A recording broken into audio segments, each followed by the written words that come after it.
Hey, this is Sebastian from socialanxietysolutions.com. I am in a taxi in the Philippines, and I thought this would be the perfect time to talk a little bit with you about the particular approach that I use to overcome social anxiety. Because it has a name since a couple of months, and I thought I haven't spoken about that with everyone yet. And the name is the ACT approach, and it stands for A.C.T. So acceptance, compassion, and tapping. Because those three elements are really key and essential in overcoming your social anxiety. Let me take this mask off. Doesn't look very good. And so let's look at each one briefly. Okay, so I'm going to get in more detail. I'm going to write an extensive article on this at some point, but for now, I'm just going to get my thoughts out there. So, acceptance is key. Acceptance is a precondition to change. If you do not accept your anxiety and you do not accept yourself while you're dealing with the problem, you cannot overcome it. Because what you resist persists, as Carl Jung, the famous psychologist, said. So that's challenging because, hey, how are you gonna accept something that's so unacceptable, that makes you suffer so much, that makes your life so difficult? Well, you do that by tapping on your non-acceptance. So what's in the way of actually accepting the anxiety? It's your reaction to it. Anxiety, those sensations in your body, you know, your tightness in your chest, upset stomach, lump in your throat, jitteriness. They're just uncomfortable sensations in your body, and there's emotions connected to it. But you can tap on these emotions, you can tap on your emotional responses to that, and you can release the self-judgments about the fact that you're dealing with this issue, such as, you know, I'm a loser because of this, I'm weak because of this, I'm not strong, there's something wrong with me, and so on. And by using tapping, you tap through those and you release those. And common emotions that people have about their social anxiety, or they're ashamed of it, they feel frustrated about it, they're angry at themselves, they're worried that it won't go away. And those additional emotions and those additional judgments, they make up that non-acceptance. So when you tap on that, you move towards acceptance. Now, this is easier said than done, and this is a process over time. But that's the whole story for overcoming your social anxiety. It's not going to happen in a couple of times of tapping, but it will happen when you persistently apply it in the right way, and you work through all of the aspects that make up your social anxiety problem. So there you go. Next part, compassion. So there are people that deal with some anxiety in social situations. In fact, I have some friends that are anxious in particular social situations, and they just get a bit anxious there, and then that's it. And I've spoken about it with them. Like, for example, my friend Kathy, she gets anxious when she dances salsa, and I told her, like, hey, can I help you address that and release that so you can be in the moment? But she sees it as a challenge to overcome it, and she has her own process. But she doesn't get upset about the fact that she's anxious during salsa dancing. She's like, whatever, that's just my experience. And so she doesn't beat herself up for the fact that she gets anxious. She beats herself up about other stuff, but that's a different story. And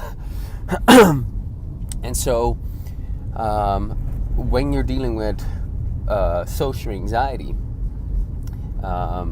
and it's a real problem for you, it's usually because you're also beating yourself up mercilessly. And that just adds insult to injury. It makes the problem even worse.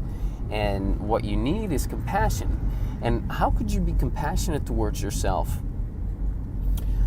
Well, you can be compassionate towards yourself when you actually understand what's going on with you. So what's going on is your brain is perceiving a threat. Your brain is seeing danger, and it's activating the fight, flight, freeze response. The fact that your brain is perceiving a threat is not your fault. It's your system reacting to the programming that's inside your brain. And where does that programming come from? Well, you're not born an anxious baby, Nobody comes out of the womb anxious. So stuff has happened to you. In other words, you've experienced repetitive negative experiences, maybe a critical dad, or parents with high expectations, or an overprotective mom, or bullied in school, you name it. And those experiences and the emotions you endured during those experiences, and the learnings that you got from that, the beliefs that you took from that, the beliefs that were created at the time, they now form that perception of threat. So it's your past programming that has caused the problems that you're having today with social anxiety now. The perception of threat activates the fight, flight, freeze response, which results in symptoms of anxiety. And that perception of threat is governed by beliefs. Those beliefs come from earlier life experiences. Now, are those your fault? If you grow up in a household where your parents get a divorce and it's really messy, and all of that leads to issues with your self-esteem, is that your fault? If you get bullied in school because you show up in a particular way, maybe more fragile because the relationship with your mom or with your dad, is that your fault? If you are compared to your brother and you don't measure up, because you're younger, and and there's a lot of pressure and high expectations in your household, is that your fault? No, it isn't, right? And you actually went through a lot of suffering early on in life, and that's tough. And then now you have this problem. I often ask people, so imagine someone that you really love, someone that you really care about. Think about that person. Okay, you got someone in mind? Okay, good. Now imagine that person has the same social anxiety issues that you have, and it's at the worst now for that person that you love. How do you feel towards that person? Right? Are your thoughts towards that person the same as they are towards yourself? Likely not. The common experience that I hear is like, well, when I think about someone who I love, who goes through that suffering, I feel compassion for them. I want to help them, and if you have that particular attitude towards that person that you love who's suffering, what's that going to do for that person? They're going to feel supported. They're going to feel cared for.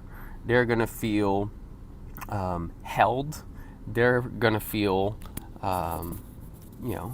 cared for, appreciated, worthy.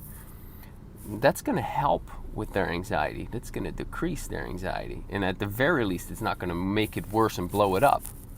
So how about having that approach towards yourself, right? So that's why compassion is important. You are suffering. It's not your fault. It is an issue. It's true. You have to acknowledge it. You have to accept it. But those two core concepts, you have to accept it, and you got to be compassionate towards yourself, and the compassion helps with the acceptance. Now you're on the right track. Now you're properly, this is part of the journey to social confidence, and then tapping is the tool in order to move from stage 1 to stage 2 to stage 3, and there are actually 5 stages. I'll talk about that at some other point. But so that's the ACT approach. Now, ACT stands for ACT. What is that? Taking action, right? But it's not the same kind of action that you hear about in if you look up the mainstream solution for social anxiety. It's not like push yourself to awkwardly face your fears so that you can gain some confidence and then use that confidence to do more and blah blah blah. Exposure therapy, while it actually works for some people to some degree, most of the people that it does work for, they're still anxious. They're just less anxious and they can handle it better. So it doesn't really go away because they're not addressing the symptoms. They're not addressing the causes of the problem. With tapping, you look for what's the root of this fear. Why do you have such a fear of rejection? Why is that such a problem for you? Well, because I was really rejected harshly by my dad. My dad didn't like me, and now I'm afraid of not being liked by others. Okay. Well, should you then go and force yourself to socialize and create these social skills and come off in a likable way so that you gather some evidence? How about just authentically liking yourself by neutralizing those experiences with your dad, changing that around subconsciously so that you no longer feel that you're unlikable. Then you go into a social situation, you don't have to pretend, you don't have to use social skills to be so likable. That will naturally come out of you because you feel good about yourself, and then you don't have to put up an act. And then you give off a good vibe, what is automatically liked. Now you're gathering